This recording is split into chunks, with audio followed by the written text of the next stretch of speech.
ওয়াকফ সংশোধনী আইনের বেশ কিছু ধারায় স্থগিতাদেশ দিল সুপ্রিম কোর্ট। রাজ্যের ওয়াকফ বোর্ড এবং কেন্দ্রের ওয়াকফ কাউন্সিলে সর্বাধিক কজন অমুসলিম সদস্য থাকতে পারবেন তার সংখ্যাও বেঁধে দিল দেশের শীর্ষ আদালত।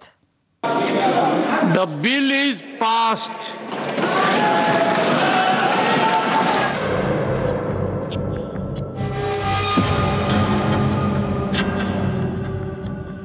এবছর এপ্রিলে ওয়াকফ আইনে সংশোধন করেছে কেন্দ্রীয় সরকার। নতুন আইনের বেশ কিছু অংশে সোমবার স্থগিতাদেশ দিল সুপ্রিম কোর্ট। নতুন ওয়াকফ আইনে বলা হয়েছে 5 বছরের বেশি সময় ধরে যারা মুসলিম তারাই শুধুমাত্র ওয়াকফে সম্পত্তি দান করতে পারবেন। এই আইনি ধারায় আপাতত স্থগিতাদেশ দিয়েছে সুপ্রিম কোর্ট। শীর্ষ আদালতের নির্দেশ, কোনো ব্যক্তি 5 বছর ধরে মুসলিম কিনা সেটা ঠিক করার প্রক্রিয়া তৈরি করতে হবে রাজ্য সরকারকে, না হলে এই সংস্থান স্বেচ্ছাচারিতার রাস্তা খুলে দেবে। নতুন আইনে বলা হয়েছে কেন্দ্রীয় ওয়াকফ কাউন্সিলে সর্বাধিক 11 জন সদস্য থাকতে পারবেন, যাদের মধ্যে 2 জন অমুসলিম হতেই হবে, কিন্তু বাকি সদস্যের ধর্ম সম্পর্কে নির্দিষ্ট করে কিছু বলা নেই। এর জেরে ওয়াকফ কাউন্সিলে মুসলিমদের থেকে অমুসলিমের সংখ্যা বেশি হয়ে যাওয়ার আশঙ্কা প্রকাশ করেছিলেন অনেকে। সুপ্রিম কোর্টের নির্দেশ, কেন্দ্রীয় ওয়াকফ কাউন্সিলে সর্বাধিক 4 জন অমুসলিম সদস্য থাকতে পারবেন। রাজ্যের ওয়াকফ বোর্ডে সর্বাধিক 3। ওয়াকফ বোর্ডের সিইও কে মুসলিমই হতে হবে এমন কিছু নতুন আইনে বলা নেই। এক্ষেত্রে কোনো স্থগিতাদেশ দেয়নি সুপ্রিম কোর্ট।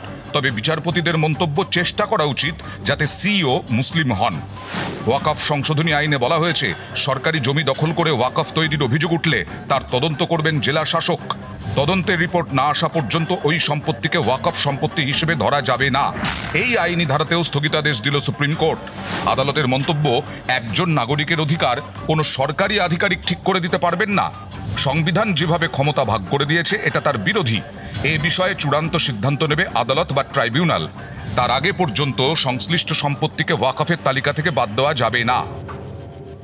ওয়াকফের পার্ট হতে গেলে যে 5 বছরের মিনিমাম তাকে ইসলাম প্র্যাকটিস করতে হবে, এই কন্ডিশনটা কিন্তু সুপ্রিম কোর্ট রদ করে দিল। সুপ্রিম কোর্টের বক্তব্য, যতক্ষণ না এর অ্যাপ্রোপ্রিয়েট রুলস তৈরি হচ্ছে, তাহলে একজন ভদ্রলোক 5 বছর ধরে ইসলাম ফলো করেছি করেনি এটা কিভাবে বিচার হবে? এই রুলস যতক্ষণ না হচ্ছে ততক্ষণ কি মাপকাঠিতে এই বিচারটা হবে সেটা কিন্তু মানুষের কাছে পরিষ্কার না, বা সুপ্রিম কোর্টের কাছে পরিষ্কার না। তবে সার্বিকভাবে ওয়াকফ সংশোধনী আইনে স্থগিতাদেশ দেয়নি প্রধান বিচারপতি বি.আর. গাভাই এবং বিচারপতি এ.জি. মাসির বেঞ্চ। আদালতের পর্যবেক্ষণ, গোটা আইন স্থগিত করে দেওয়ার আবেদন করা হয়নি। কিছু আইনি সংস্থানকে চ্যালেঞ্জ করা হয়েছিল। কিছু আইনি সংস্থানে রক্ষা কবচ দরকার, তাই এই রায়। নতুন আইনের কয়েকটি গুরুত্বপূর্ণ ধারায় বিধিনিষেধ চাপালে ওয়াকফ বাই ইউজার নিয়ে কোনো নির্দেশ দেয়নি দেশের শীর্ষ আদালত। দীর্ঘদিন ধরে যে জমির ওপর ধর্মস্থান রয়েছে বা ধর্মীয় চ্যারিটেবল ট্রাস্ট চলে সেটাকে ওয়াকফ বলে ধরে নেওয়া হতো। এই ব্যবস্থাকে ওয়াকফ বাই ইউজার বলা হতো। সংশোধিত আইনে ওয়াকফ বাই ইউজার পদ্ধতিটি বাতিল করে দেওয়া হয়েছে। একেও আদালতে চ্যালেঞ্জ করা হয়েছিল, কিন্তু সুপ্রিম কোর্ট এই ধারার ওপর স্থগিতাদেশ দেয়নি। এপ্রিলে এই আইন পাস হওয়ার পরেই দেশ জুড়ে বিতর্ক তৈরি হয়। কয়েকদিনের মধ্যেই বিষয়টি সুপ্রিম কোর্টে পৌঁছয়। গোটা আইন স্থগিত না করলেও তার বেশ কিছু ধারায় স্থগিতাদেশ দিয়ে দিল দেশের শীর্ষ আদালত। নিউজ 18 বাংলা।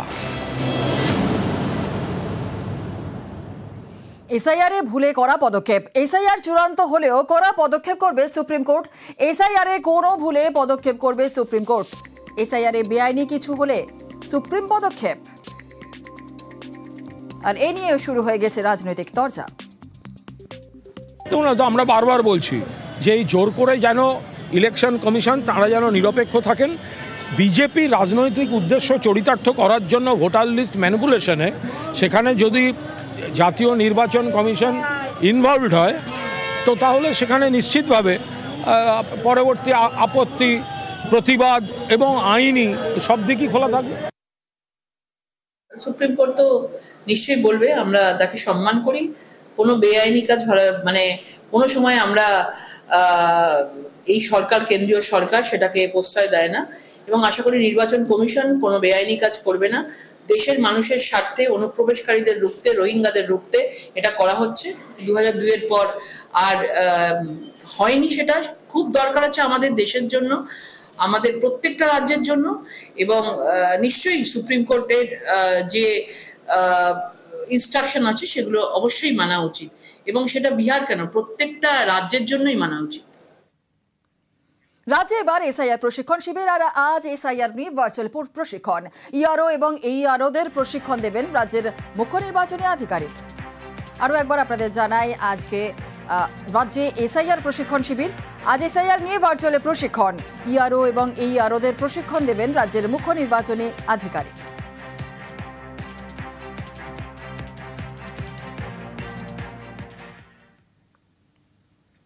ফের কেষ্ট কাজল কাজিয়া। অভিষেকের সামনেই ব্লকের নেতা বাছাই নিয়ে কেষ্ট কাজল মতানৈক্য। কুন্দল কাঁটায় একটি আসনও হাতছাড়া নয়, বীরভূমের নেতাদের স্পষ্ট বার্তা অভিষেকের। তৃণমূল কংগ্রেস একটা বড় পরিবার, একটা বড় পরিবারে বাবার সঙ্গে ছেলের, মায়ের সঙ্গে ছেলের, বোনের সঙ্গে ভাইয়ের দ্বন্দ্ব হতেই পারে, কিন্তু সেটাকে মেটানোর জন্য আমাদের যুবরাজ অভিষেক বন্দ্যোপাধ্যায় আছেন, রাজ্য সভাপতি সুব্রত বক্সী আছেন। আমরা একসঙ্গে চলব এবং বীরভূম জেলার যে 11টা বিধানসভা আছে, মমতা বন্দ্যোপাধ্যায়, অভিষেক বন্দ্যোপাধ্যায় যাকে মনোনীত করবেন তাকেই বিপুল ভোটে আমরা জয়যুক্ত করে দেখিয়ে দেব। বীরভূম জেলায় তৃণমূল কংগ্রেস ছাড়া, মমতা বন্দ্যোপাধ্যায় ছাড়া, অভিষেক বন্দ্যোপাধ্যায় ছাড়া আর কারও কোনো অস্তিত্ব নেই। তৃণমূল কর্মী খুনের ঘটনায় সোমবার ছিল স্বাক্ষর দিন, আর তার আগের দিনে সাক্ষীকে গুলি করে খুনের চেষ্টা। অভিযোগের আঙুল জেলবন্দি তৃণমূল পঞ্চায়েত সদস্যের দিকে। তৃণমূল কর্মীকে খুনের অভিযোগে গত জুলাইয়ে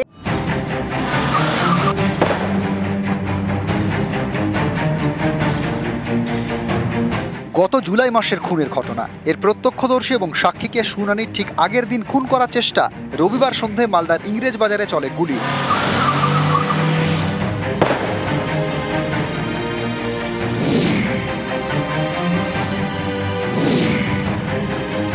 গুলিবিদ্ধ আতিমুল মুমিন নামে ব্যক্তিকে ভর্তি করা হয় মালদা মেডিকেলে। মালদার বেনিয়া গ্রামের বাসিন্দা আতিমুল ভিন রাজ্যে শ্রমিক পাঠানোর কাজ করেন।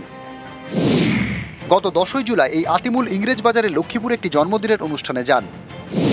সেই অনুষ্ঠানে খুন হন তৃণমূল কর্মী আবুল কালাম আজাদ। কুপিয়ে খুনের অভিযোগ ওঠে ইংরেজ বাজার একটি পঞ্চায়েতের তৃণমূল সদস্য মাইনুল শেখের বিরুদ্ধে।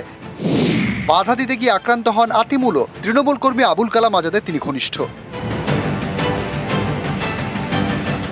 এই ঘটনার কয়েকদিনের মধ্যে গ্রেপ্তার করা হয় মূল অভিযুক্ত মাইনুল শেখকে। তিনি এখন জেলবন্দি। অভিযোগ, এরপর থেকে খুনের প্রত্যক্ষদর্শী আতিমুলের উপর নানাভাবে চাপ দেওয়া শুরু হয়, সাক্ষী দিতে বারণ করা হয়। এও অভিযোগ 1 কোটি টাকা টোপ দেওয়া হয়, তিনি রাজি হননি। সোমবার ছিল স্বাক্ষর দিন, ঠিক তার আগের সন্ধ্যায় সাক্ষীকে খুনের চেষ্টা।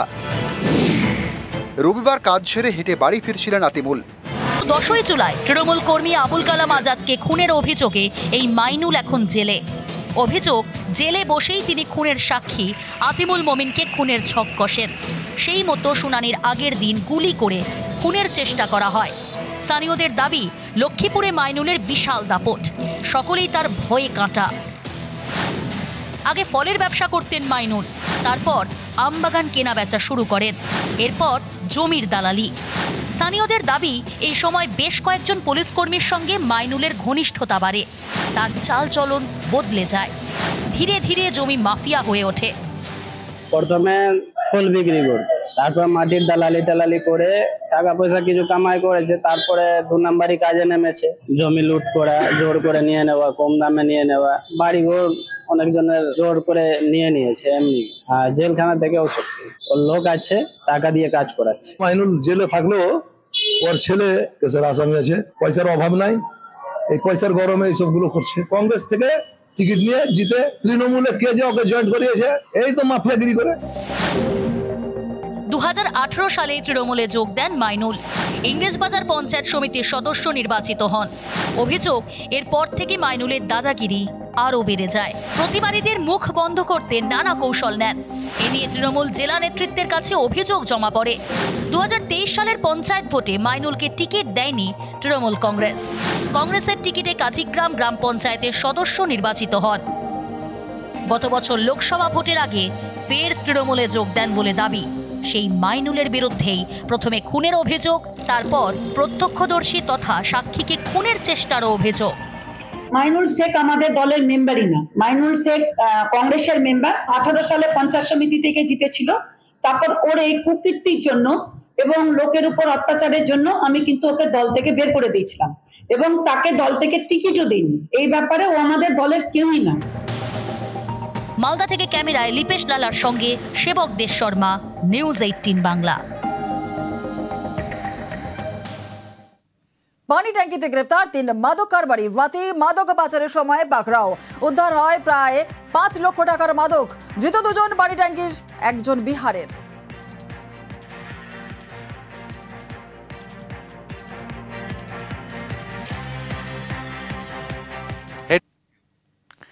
দেখছেন নিউজ 18 বাংলা, আপনাদের সঙ্গে রয়েছে আমি জুনেলা।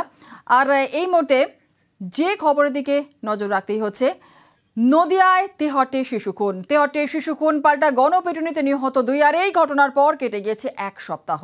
এখনো পুলিশি ধরপাকড়ের ভয়ে গ্রাম প্রায় পুরো শূন্য। এতে নানা ক্ষেত্রে ভোগান্তি, যেমন খাবার জলের পাম্প চালানোর কেউ নেই, স্কুল খুললেও পড়ুয়াও নেই, জমি থেকে ফসল তোলার কেউ নেই, নিশ্চিন্তে নেই নিশ্চিন্তপুর।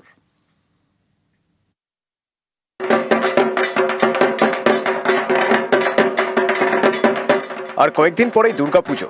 পাড়ায় পাড়ায় চলছে জোর প্রস্তুতি। কিন্তু নদিয়ার তেহট্টের নিশ্চিন্তপুরে একেবারে অন্য ছবি। সেখানে গ্রেপ্তারির ভয়ে গ্রাম প্রায় পুরুষ শূন্য। এই জেরে অনেক কিছুতেই তাল কেটেছে।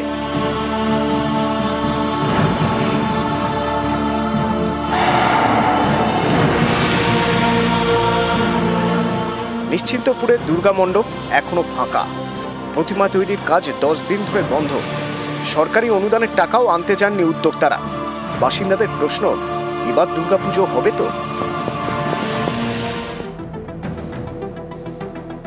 নদিয়ার তেহট্ট, এখানকার বাসিন্দা 9 বছরের স্বর্ণাভ বিশ্বাসকে খুন করা হয়। এর পাল্টা গণপিটুনি, তাতে নিহত হন 2 জন। এই ঘটনায় 200 জনের বিরুদ্ধে শতপ্রণোদিত মামলা রুজু করেছে পুলিশ। চলছে ধরপাকড়। তাই গ্রামের অনেকেই বাড়ির বাইরে। এতে পদে পদে সমস্যা, যেমন সরকারি পাম্প চালানোর কেউ নেই, তাই বাড়ি বাড়ি জল বন্ধ।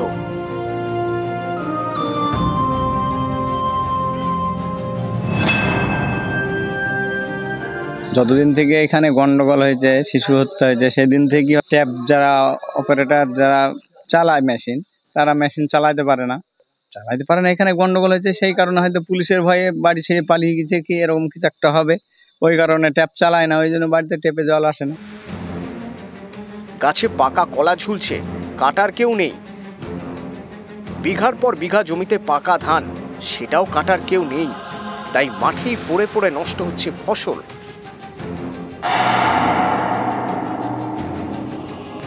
চাষিরা ভয়ে পালিয়ে বেড়াচ্ছে, আর কোনো খদ্দের দালাল চাষি খুঁজে পাচ্ছে না। কলা পেকে পড়ে যাচ্ছে, আর কোনো চাষিকে খুঁজে পাচ্ছে না যে ভাই তোমার জমিটা দেখাও, আমরা কলা কাটছি। সে চাষিও আসছে না। নিশ্চিন্তপুরে রয়েছে প্রাইমারি স্কুল, প্রতিদিন স্কুল খোলে, কিন্তু পড়ুয়া নেই। ফলে মিড ডে মিলও বন্ধ।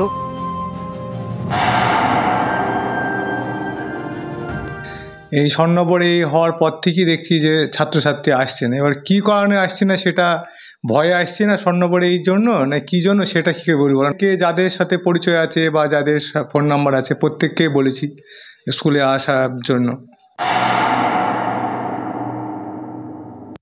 এলাকার মানুষ কেউ বাড়ি নেই, প্রায় বাড়িতেই তালা লাগানো আছে। যে জিনিসটা ঘটেছে ইতিহাসে বিরল। আমরা চাই এলাকার মানুষ শান্তিতে থাকুক এবং প্রশাসনের সাথে কথা বলে আমরা কিভাবে চাষিদের সহযোগিতা করতে পারি এবং এলাকার মানুষ শান্তিতে থাকে, এইটুকুই চাচ্ছি আমরা। নদিয়া থেকে সমীর রুদ্র, নিউজ 18 বাংলা।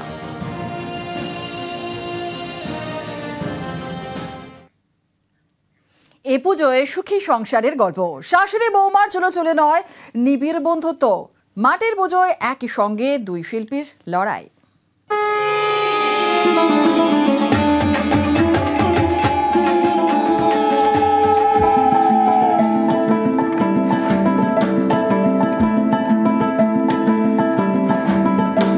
শাশুড়ি পদ্মাবতী, বৌমা পল্লবী একসঙ্গে জোট বেঁধে মাটির পুজো, একে অপরের সহযোদ্ধা।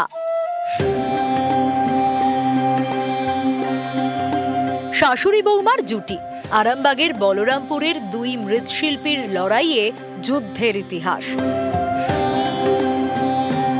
পুজোর সময় হঠাৎই অসুস্থ হয়ে পড়েন পদ্মাবতীর স্বামী। প্রতিমা গড়ার দায়িত্ব কে নেবে? কে সামলাবে বায়নার তাগাদা? শয্যাশায়ী স্বামীর পাশে এসে দাঁড়ান পদ্মাবতী। সেই থেকে মাটির লড়াই শুরু, প্রতিমা গড়ার হাতে খড়ি। পরে শাশুড়ির লড়াইয়ে যোগ দেন বৌমা পল্লবী। সেই থেকেই শাশুড়ি বৌমার ডুয়েট লড়াই। এবারেও শাশুড়ি বৌমার জুটিতে তৈরি হচ্ছে 25টি প্রতিমা। শাশুড়ি বৌমা মিলে আমরা সবকিছু সামলাচ্ছি এবং রান্না বান্না, বাচ্চা দুটো ছেলে আছে তাদের দিকে স্কুল যাওয়া। বিয়ের পর আমার স্বামী অসুস্থ ছিলেন, তখন ছেলেগুলো খুব ছোট, সেই কারণের জন্য আমার স্বামীর কারখানাটা বন্ধ হয়ে যাচ্ছিল। এবার একজনকে কারিগরকে নিয়ে আমি এই কারখানাটা আবার পুনরায় তৈরি করেছি। বিয়ের আগে আমার বাপের বাড়িতে সব কাজ ছিল না, শ্বশুর বাড়িতে এসে সব শিখেছি এবং আমি কিছুটা আঁকাআঁকি করতে ভালোবাসতাম, তার জন্য ঠাকুরের কাপড়ে আঁকা এসবগুলো এখন চালাচ্ছি। রং টং করা সবই জানি, এখনকার যুগে মেয়েরাও এগিয়ে আছে। ঘরে লড়াই, বাইরে লড়াই, এরাই আমাদের ঘরের দুর্গা, আমাদের প্রতিদিনের দশভুজা। পদ্মাবতী আর পল্লবীর যৌথ যুদ্ধই দশভুজার যুদ্ধ, আমাদের চেনা দশভুজাদের প্রতিদিনের যুদ্ধ। মা দুর্গা শুধু দেবী নন, তিনি নারী শক্তির প্রতীক। আর বাংলার নারীদের হাতেই রূপ পাচ্ছে দেবী দুর্গার। পদ্মাবতী দাস ও পল্লবী দাস, শাশুড়ি এবং বৌমা, তাদের এখন নাওয়া খাওয়ার সময় নেই, কারণ এবছর 25টি দুর্গা প্রতিমার রূপ দিচ্ছেন শাশুড়ি বৌমা মিলে। হুগলির আরামবাগ থেকে শুভদীপ ঘোষ, নিউজ 18 বাংলা।